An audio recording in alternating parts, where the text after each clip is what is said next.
आपका स्वागत है इस वीडियो रिकॉर्डिंग में। देखिए, इस वीडियो रिकॉर्डिंग में मैं स्पेसिफिकली बफेलो के बारे में बताऊंगा। यहाँ मेरे पास ये नसीब हैं, ये आए हुए हैं। ये यहाँ पे देखिए, ये हैं नसीब। तो ये हरियाणा से ही आए हैं। कहाँ से हो भाई आप? जी सर, डिस्ट्रिक्ट रेवाड़ी हरियाणा। हाँ, ये रेवाड़ी से आए, पटौदी के पास है ये, नवाब पटौदी। तो इनकी यही जिज्ञासा है कि साहब भैंस के बारे में बताइए। भैंस जो है वास्तव में ये हरियाणा और पाकिस्तान के इलाके में होती है और दुनिया भर में ये कहीं नहीं होती। और ये बड़ा टिपिकल जानवर है। सारी इकोनॉमी जो है इसी पे अब भैंस की कीमत काफी हो गई है और भैंस की डेयरी भी खोलने में लोग हिचकिचाते हैं, क्योंकि भैंस जो है वो पानी के किनारे रहती है और जरा खुले वातावरण में रहती है। इसके लिए स्पेस भी ज्यादा चाहिए और इसको किसी हाउसिंग की भी कोई खास जरूरत नहीं है। पर हरियाणा में जमुना के किनारे इसके लिए बहुत मुफीद मौसम है। तो ये हरियाणा के भैंस के बारे में मैं ये बता रहा हूँ कि हरियाणा से भैंसें अब जो है आंध्र प्रदेश, बॉम्बे तो खैर जाती हैं, बॉम्बे भी जाती हैं, कलकत्ता भी जाती हैं, सब जगह जाती हैं। महाराष्ट्र में तो इसको क्रॉस करके उन्होंने महसाना बना दिया है, कुर्ती से क्रॉस करके। पर वैसे ये जो है आंध्रा में आजकल जा रही है। ये बता रहे थे मुझे कि कई ट्रक जो है आंध्रा की तरफ जाते हैं, क्योंकि आंध्रा में इसकी बहुत ज्यादा, वहाँ पे बहुत ह्यूमिडिटी बहुत ज्यादा है, तो वहाँ गाय सक्सेसफुल नहीं है पर बफेलो सक्सेसफुल है। तो वैसे जो पूरब के इलाके हैं इसमें स्वयं बफेलो, उड़ीसा, बंगाल, झारखंड, यहाँ सब स्वयं बफेलो होती है। स्वयं का मतलब होता है वो कीचड़ में रहने वाली बफेलो होती है और वो धान की खेती में ही उपयोग होता है। उसका सवारी के लिए भी उपयोग करते हैं, पर दूध वो ज्यादा नहीं देती है। पर उसकी वो एक जीवित ट्रैक्टर है, उसके बिना वहाँ के लोग जिंदा नहीं रह सकते। तो मैं जो हूँ वाटर बफेलो, बोगैलिस जो हरियाणा में से होती है और जो पंजाब में होती है, पाकिस्तान में होती है, तो इसके बारे में बता रहा हूँ। ये बहुत टिपिकल एनिमल है। इसकी सबसे बड़ी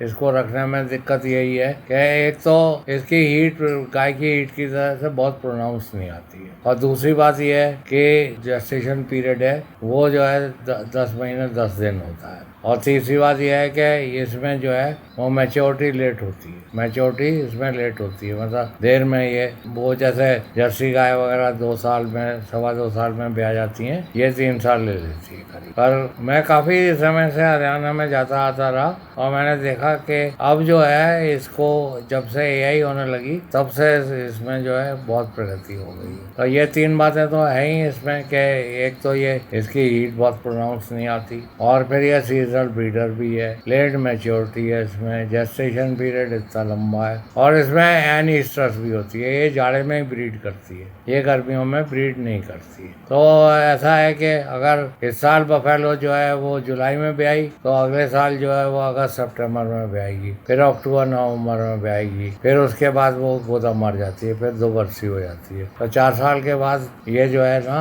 फिर गोदा पर अब ऐसा नहीं है। तो हार्मोनों का उपयोग करके इसमें काफ़ी किया जा सकता है। हार्मोन के बारे में मैं विशेष ये बता रहा हूँ कि मस्तिष्क में डोर्सल साइड पे, वहाँ से जहाँ आप तिलक लगाते हैं उसके पीछे पिट्यूटरी ग्लैंड होती है। तो ये पिट्यूटरी ग्लैंड जो है ये दिन की लंबाई और कितनी ह्यूमिडिटी है, कितना टेम्परेचर है, तो इसको रिकॉर्ड करती है, और ये रिकॉर्ड करके फिर जो है हाइपोथैलेमस में इंफॉर्मेशन जाती है, उसके बाद क्या कहते हैं पिट्यूटरी में जाती है, तो वहाँ से इसका प्रजनन शुरू होता है। तो मैं आपको ये बता दूं कि इसके प्रजनन में वैसे तो यह है कि लोग ज़्यादातर डीवर्मिंग और मिनरल मिक्सचर दे देते हैं, पर 85 के बाद से बहुत सारे हार्मोन आ गए हैं, तो उनका उपयोग करके आप इनको हीट में ला सकते हैं। अगर आपकी भैंस की पड़िया या भैंस वो दूध नहीं दे रही है तो आप उसे प्रोजेस्टेरोन लगा दीजिए, हाइड्रोक्सी प्रोजेस्टेरोन 2 ml पुट्टे पे, वो हीट में आना शुरू हो जाएगी। और दूसरी बात यह है कि आप उसमें जो है गायना रिच भी लगा सकते हैं, गायना रिच या रिसेप्टर 5 ml लगा दीजिए तो 24 घंटे में वो आ जाए। पर ऐसा होगा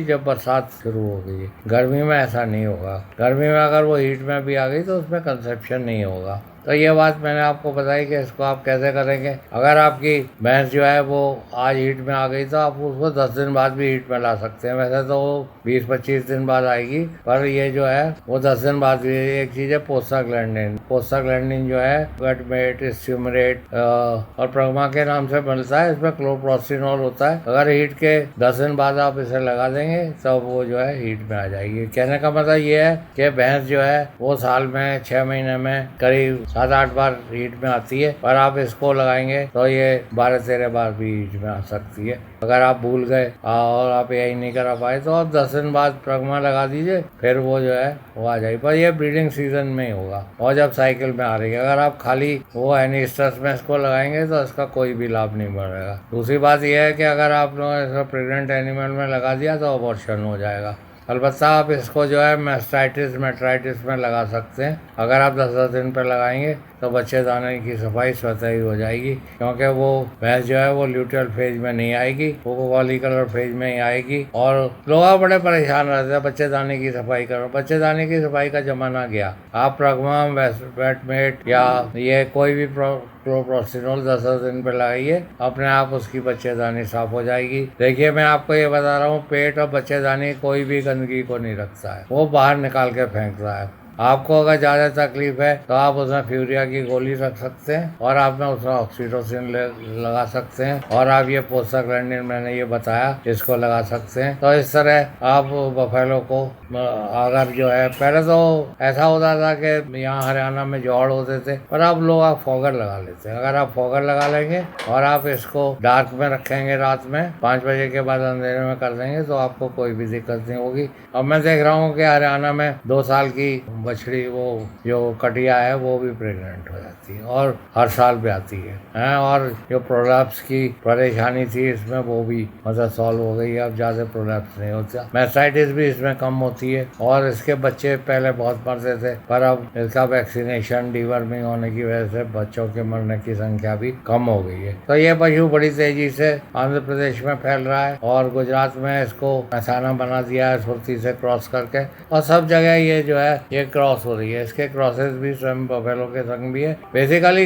बफेलो 2 ही टाइप की होती है। बफेलो जो है या तो रिवर टाइप होगी या स्वयं टाइप होगी। स्वयं टाइप की चाइना वाइना की तरफ रहती है और रिवर टाइप की यहाँ पे हरियाणा में रहती है। जैसे जैसे इक्वेटर के बाहर चली जाती है ज़्यादा ब्रीड नहीं करती, इसलिए इसका व्यापार बहुत तेजी से हरियाणा में बढ़ रहा है और ये वहाँ पे काला सोना कहलाता है। और इसके हार्मोन के बारे में अगर आप जानते हैं तो आप इसमें काफ़ी पैसा कमा सकते हैं। ये आए हैं मेरे यहाँ, अब ये इसके बारे में आपको बताएंगे कि भैंस के बारे में कि हरियाणा में इसकी क्या, बताइए। हाँ जी, हरियाणा में मुर्रा भैंस मिलती है और वो अच्छी ब्रीड है। और हरियाणा से आंध्र प्रदेश, महाराष्ट्र और वहाँ काफ़ी बेफेलो वहाँ जाती हैं। तो इस वजह से मैं डॉक्टर साहब के पास आया हूँ।